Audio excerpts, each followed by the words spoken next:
시청자 여러분 안녕하십니까? 이데일리엔 성주원입니다. HDC 현대산업개발의 아시아나항공 인수가 사실상 무산된 가운데 오늘 그 결말이 나올 전망입니다. 금융권에 따르면 기간산업안정기금 운용심의회는 오늘 오후 4시 회의를 열어 올해 말까지 아시아나항공에 필요한 2조 원 지원 방안을 안건으로 논의할 예정입니다. 기간산업안정기금 회의가 열리기 전 정부는 산업경쟁력 강화 장관회의를 열고 아시아나항공 인수 무산 후 경영 정상화 방안을 논의할 것으로 알려졌습니다. 이 회의 이후 매각 주체인 금호산업과 아시아나항공의 계약 해지 통보가 있을 것으로 예상됩니다. 기간산업기금 지원 조건에 계열사 지원 금지가 포함되어 있는 만큼 아시아나항공 자회사인 에어부산과 에어서울, 아시아나 IDT의 분리 매각 방안도 거론되고 있습니다. 코로나19 신규 확진자 수 발표 관련한 속보 전해드리겠습니다. 중앙방역대책본부에 따르면 오늘 0시 기준 코로나19 신규 확진자 수는 176명입니다. 국내 발생이 161명, 해외 유입이 15명이고요.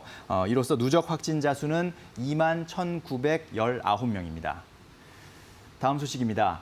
올해 상반기 국내 석유 제품 소비량이 지난해 같은 기간보다 약 3% 감소한 것으로 나타났습니다. 특히 항공유 소비량이 가장 많이 줄었습니다. 한국석유공사에 따르면 상반기 석유 제품 소비량은 4억 4,393만 3천 배럴로 지난해 상반기보다 2.9% 줄었습니다. 코로나19로 해외여행이 사실상 막히면서 상반기 항공유 소비량은 전년 대비 40.5% 감소했고 자동차 주요 원료인 휘발유와 경유는 각각 4.4%, 6.7% 감소했습니다.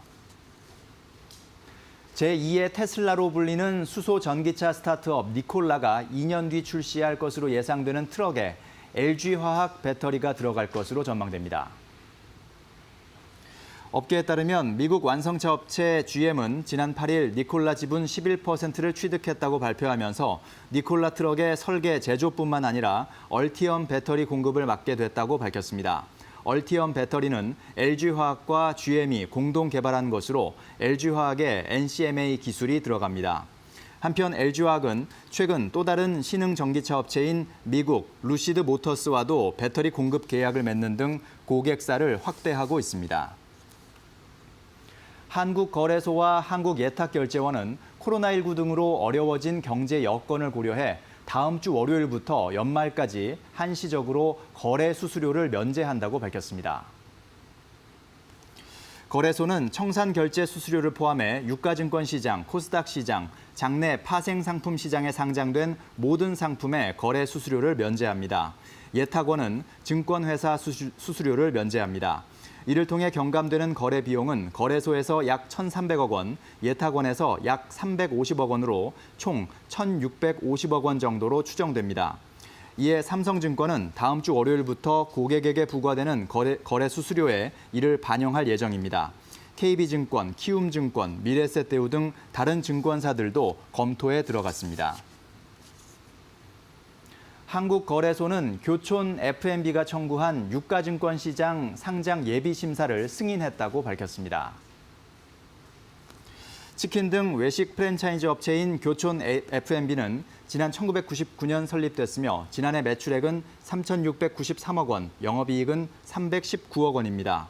교촌 F&B는 이달 중 증권 신고서를 제출하고 10월에 기관 투자자 대상 수요 예측과 일반 공모 청약을 진행할 전망입니다. 상장 시점은 10월 말 또는 11월 초가 될 것으로 예상됩니다. 의료기기업체 이오플로우가 한국거래소로부터 코스닥 시장 신규 상장을 승인받았습니다. 상장일은 오는 14일이며 공모가는 19,000원입니다.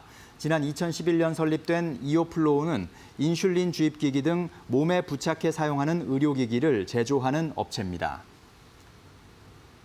지금까지 이데일리엔 성주원이었습니다. 이어서 간추린 소식 전해드립니다.